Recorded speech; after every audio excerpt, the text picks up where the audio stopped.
Good morning, everybody. I figure I'd do a little free tip for some of you, mostly your DIYers. Maybe this will help some of you professional guys too. I did this job yesterday, so the car's not here. I can't really show you the car, but anyone that's ever done any sort of Chevy Tahoe, Cadillac Escalade, anything of those sorts that has a rear heat, they have these T's on them. This is what they look like originally, and then obviously they had clips in them and whatnot. There's a nice tool that I have that works really good for the regular style Chevy trucks and whatever that do not have rear heat, or Chevy Tahoes or whatever. There's this disconnect tool. I believe it's a Lyle tool. It's a 3/4 heater hose. It just pops in this side and pushes the little detainer tabs. It comes right off. Super easy. For some reason, will not fit on the T's here. So what I do to not damage anything is I first, if you're replacing the hose on this side, it's going to the water pump. You don't really need to worry about damaging it. You could just it or whatever. Oops, didn't mean to swear. Now I gotta edit that out.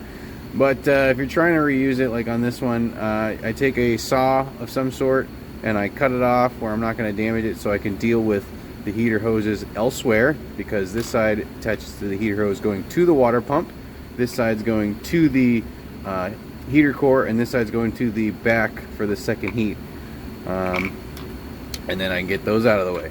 I do that to both.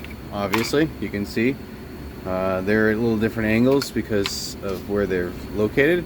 And then what I do is I take, well, you can take any torch, but I take my little crack torch here and I take a pick of whatever flavor fits the best. This one seemed to fit the best on the one I was doing, the angle. I mean, anyone will work. You can also do this with like a soldering iron I've done in the past, but this is a little more precise, I guess. I heat up the tip and then I come down here. Zoom out for you. Oop. Zoom out. And I just and I take the little piece. There's a piece that's supposed to be here going across that holds the little retainer in, and then after you do that to both sides, the back side's going to be the hardest. It'll pop right off. After you pop it off from the heater core, then you can do the same thing to this side, because you can take off the tip and then you can turn it on the pipe and then do the same thing to that side. That comes off. Obviously the new ones will come with these clips, so you can just destroy them and to get them off the other lines, because you don't really be yanking on the heater core and cause other problems. That's no fun. The O-rings are probably going to stay put. These are the O-rings that came in here, so make sure you get those off. And I usually use a piece of Scotch-Brite or something like this to clean up the metal pipes so they're nice and clean and even surface.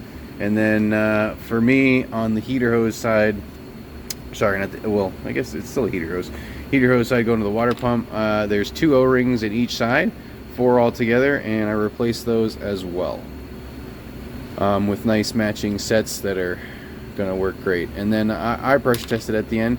Now on this side, obviously you want to be careful of the clip that goes in there, because you don't get a new one of those with the new one. And if you have any problems, you can always just replace it with it. I usually recommend it, but I don't know why I didn't on this one, but I saved it. It was really easy, no issues. So just figured I'd give that free tip out to some of your DIYers, and maybe some of you new guys, or maybe some of your professionals that do it a different way. And if you have another way, please leave it in the comments. I don't know. I really like using this thing, but for some reason it does not work on the T's.